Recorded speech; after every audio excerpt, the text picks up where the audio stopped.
Hey everyone, we are starting with function and graph from this video lesson. This one is very important. I do not have to say this again and again because you get very close to 2 to 3 questions from function and graph in CAT and IPMAT. So this becomes really very important, and basics to janna is very much important.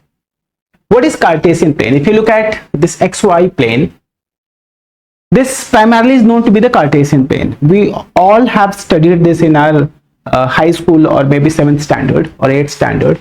This is known to be the origin, right? This one is origin, and this is known to be the point of reference.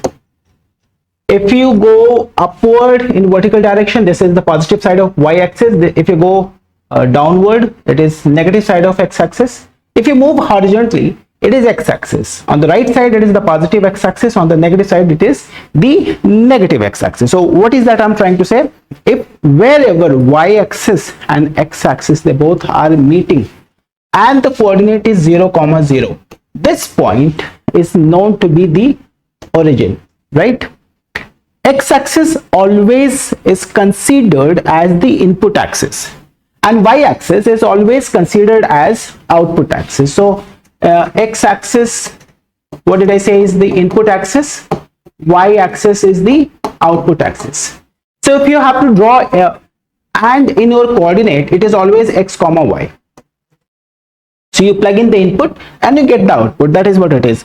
If you have to say, for example, I have drawn point 3, 2 out here. So 3 represents the distance on x-axis from the origin. So it is 3 distance away, and then the vertical distance is 2 units. So this is 3 units and this is 2 units. Do you have the understanding of it? So when I say this is 3, 2, this is on the input line and this is on the output line, right? 4 quadrants. If you look at this plane out here, it is divided in 4 quadrants.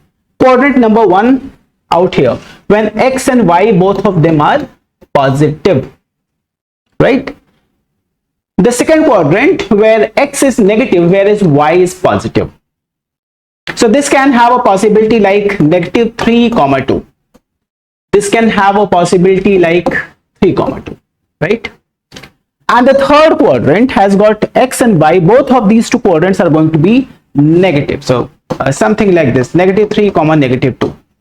That is the third quadrant. And in the fourth quadrant, x is positive, whereas y is negative. So the Cartesian plane is divided in 4 quadrants: first, second, third, and fourth.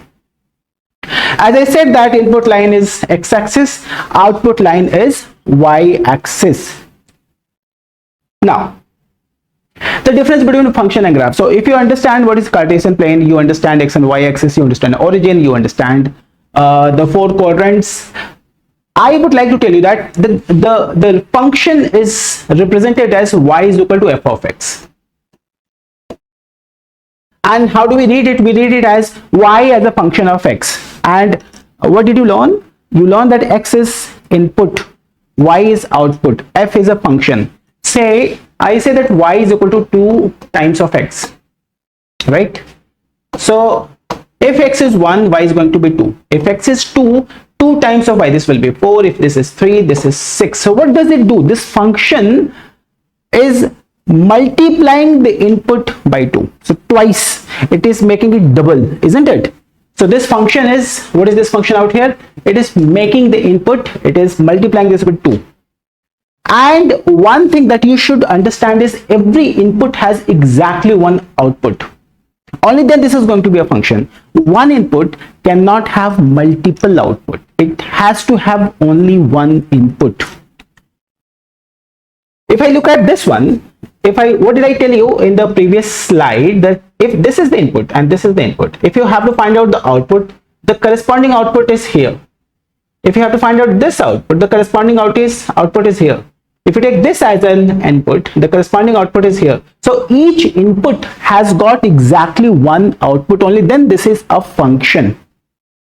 What if I see this? This is the circle, right? X square plus y square is equal to 1. The radius is 1. if I take this input, this has got output over here and then this has got output over here. So it has got two outputs. It cannot have two outputs. It has to have one output to be a function. It can be a graph. It is a graph. This is a graph, but it is not a function. So there is a vertical line test. So what is that you should be doing? You take any graph, right? And you want to find out whether this is a function or not.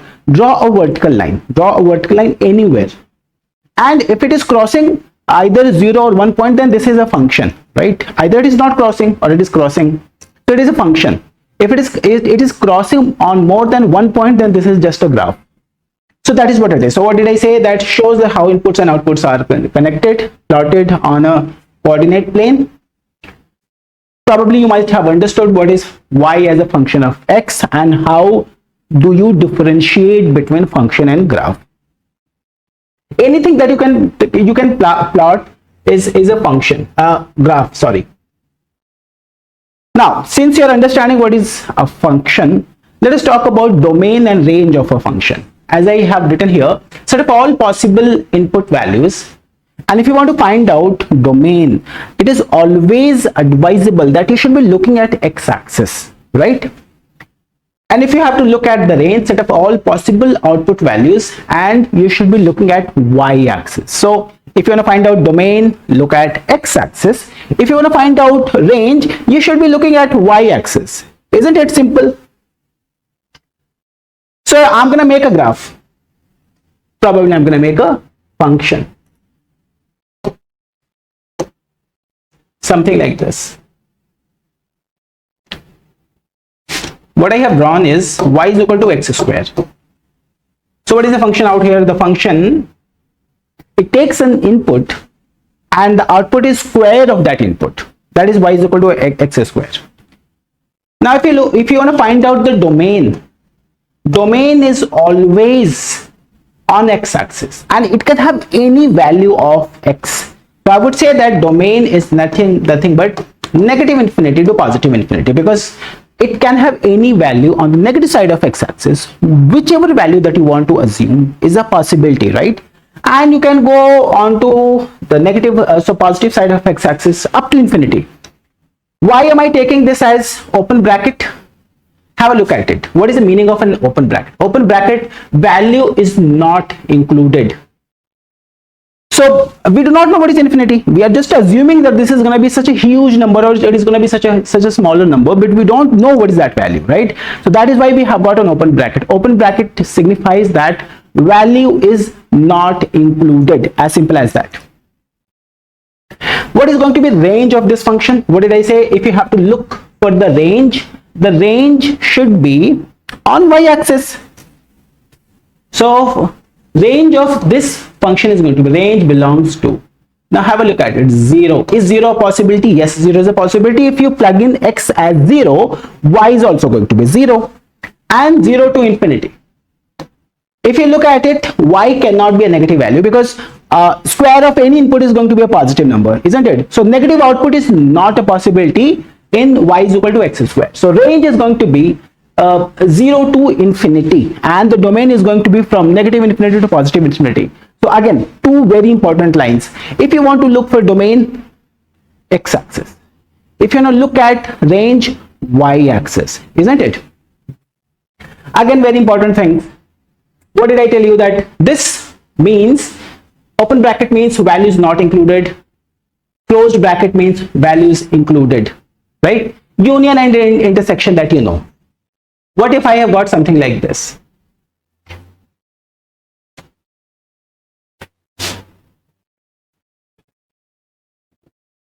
I have got y is equal to 1 by x.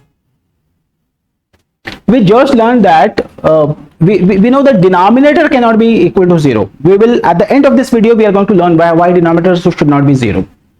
But denominator must not be equal to 0 because 1 upon 0 is an undefined value. We do not know what that value is. So x should be equal to, x must not be equal to 0. So how I'm going to be writing, and let me draw this graph so that you understand it pretty well. This is the graph, right?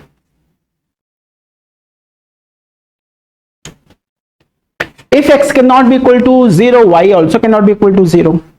So if I want to plot the domain, The domain, I'm going to write it in this way: negative infinity to positive infinity, and there is another value which is called 0 should not be included, excluding 0, right? And what is going to be the range? The range again is going to be from negative infinity to positive infinity, and it must not have 0. So this sign signifies that the value should be excluded, right? So a couple of things that we should know: open bracket, close bracket, union, intersection, and then this mark.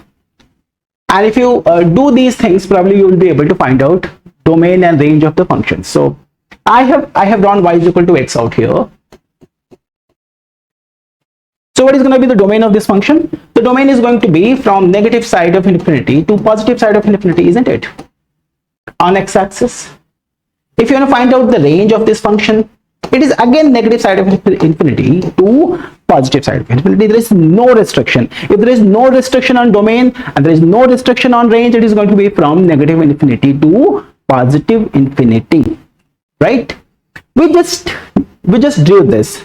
This is y is equal to 1 by x. Denominator must not be equal to 0. X is not equal to 0. The value would become in undefined. Domain and range you have drawn there in the last example. This one is y is equal to, so e raised to x. E is a, and this point out here, it is going to be 0 comma 1. If x is 0, it becomes e raised to 0. The value of e is 2.71 something, right? So e raised to 0 will become 1. And on this side, it seems like the function is touching x-axis, but it will never ever touch axis. Be mindful of it. It is e raised to x. Even if x is a negative value, e raised to any number on that planet, howsoever smaller that value is, but e raised to that value will become a positive value, because e raised to, say for example, minus 2.73. Can I write that this will become e raised to 2.73, something like this? And 1 is a positive value, e is a positive value. Positive value upon positive value will become a positive value. So x cannot be, the output cannot be equal to 0 or less than 0. So if I will have to draw and write domain of y is equal to e raised to x, I would say this: the domain is from negative infinity to positive infinity. You can have any set of values of x, that is a possibility, isn't it? But if you want to write down range, the range in this case will be from 0 to infinity, but 0 is not included. Why 0 is not included? Because the graph will never ever touch x-axis, and if it does not touch x-axis, 0 is not a possibility, right? Now, if it is okay, the last thing that I wanted to discuss with you is, why do we say that denominator cannot be equal to 0? Because this is condition number 1 when you go ahead and find out domain of any given function. So have a look at it. 10 upon 2 is 5. It is a defined value.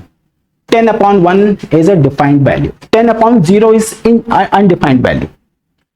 And when you say 10 upon 0, it probably is something like this. What if I said 10 upon 0.01? If it is 0.01, the value will become 10 raised to 10 into 10 raised to 2, because this is 10 raised to negative 2. It goes upward and it becomes 10 raised to 2. So the value is 1000, right?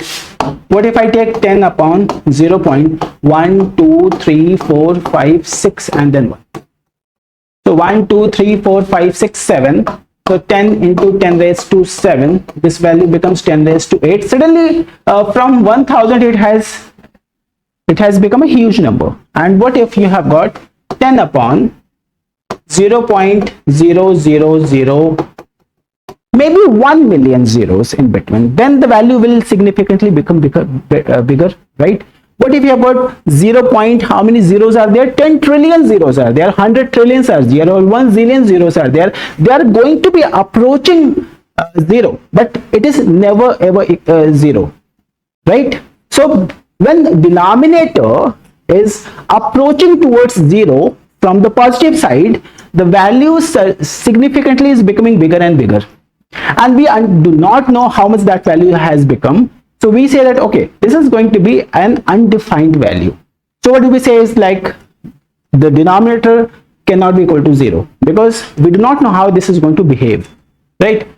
So what is that you have to do? You have to consider, say my function is this is my function, y is equal to, this is my function, right? I would say that x cannot be equal to 0. X is not 0. X cannot be equal to 1, right? And if x cannot be equal to 1, my domain is going to be what? It is going to be from negative infinity to positive infinity, excluding the value 1, right? If you have got another function and you want to find out y is equal to 1 upon, say, x minus 1 and then x minus 2. So what is that we have learned? We learned that denominator must not be equal to 0. So I would say that, okay, x negative 1 times x negative 2, this must not be equal to 0. So either x is not equal to 1 or x is not equal to 2. So what is going to be the domain? Domain is going to be any set of possibility on x-axis, but it must not have 1 and 2, excluding 1 and 2. Do we understand this thing?